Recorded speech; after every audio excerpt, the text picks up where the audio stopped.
शुभमन गिलला टी20 world cup संघातून बाहेर काढण्यामागे नेमका कोणाचा हात आहे? भारतीय निवड समितीमध्ये झालेल्या मोठ्या वादानंतर टीम इंडियाची घोषणा करण्यात आली असून उपकर्णधार असलेल्या गिलचा पत्ता कट झाला आहे। मुख्य प्रशिक्षक गौतम गंभीर आणि अजित आगरकर एका बाजूला तर निवड समितीचे नवीन सदस्य दुसऱ्या बाजूला, अशा संघर्षातून हा निर्णय घेण्यात आला आहे। भारतीय क्रिकेट वर्तुळात खळबळ उडवून देणारी ही बातमी नेमकी काय आहे हे आपण सविस्तरपणे जाणून घेऊयात। नमस्कार, मी तिशा कदम आणि तुम्ही पाहताय थोडक्यात। आयसीसी टी20 वर्ल्ड कप 2024 साठी भारतीय क्रिकेट संघाची घोषणा झाली आहे आणि सर्वांच्या नजरा एका नावावर येऊन थांबल्या।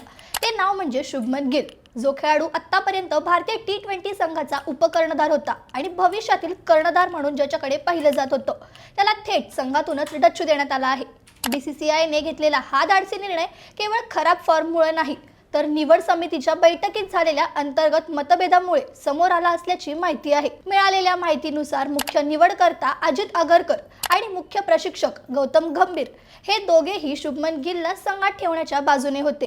त्यांना वाटत होतं की गिलचा अनुभव आणि त्याची फलंदाजी विश्वचषकासारख्या मोठ्या स्पर्धेत उपयोगी ठरेल। मात्र याच वेळी निवड समितीमध्ये नव्याने सामील झालेले माजी खेळाडू प्रज्ञान ओझा आणि आरपी सिंग यांनी गिलच्या निवडीला कडाडून विरोध केला।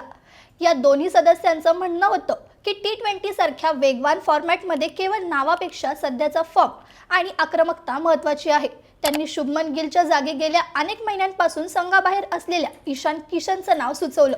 ईशान किशनने देशांतर्गत क्रिकेटमध्ये विशेषतः सय्यद मुश्ताक अली ट्रॉफीमध्ये झारखंडचं नेतृत्व करताना ज्या पद्धतीने धावांचा पाऊस पाडला तो मुद्दा ओझा आणि सिंग यांनी प्रभावीपणे मांडला। बराच वेळ चाललेल्या या चर्चेनंतर अखेर बहुमताने ईशान किशनच्या नावावर शिक्कामोर्तब झाला आणि शुभमन गिलला विश्वचषकाला मुकावं लागलं। बीसीसीआयने काही दिवसांपूर्वीच प्रज्ञान ओझा आणि आरपी सिंग यांची निवड समितीमध्ये नियुक्ती केली होती।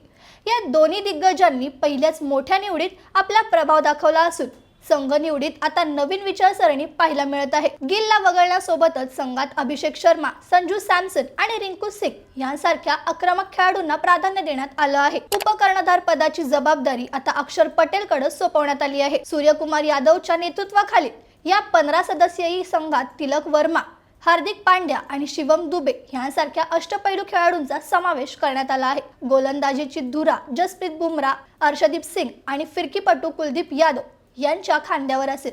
गिल सारख्या मोठ्या खेळाडूला वगळून बीसीसीआयने एक स्पष्ट संदेश दिला आहे की कामगिरी नसेल तर कोणाचेही स्थान निश्चित नाही। आता हा निर्णय भारताला विश्वचषक जिंकून देणारा ठरेल का हे पाहणं औत्सुकतेचं ठरणार आहे। तुम्हाला काय वाटतं? भारत हा वर्ल्ड कप जिंकेल का? आम्हाला कमेंटमध्ये नक्की सांगा। व्हिडिओ लाईक करा, चॅनलला सबस्क्राईब करा आणि ही महत्त्वाची बातमी इतरांनाही शेअर करा।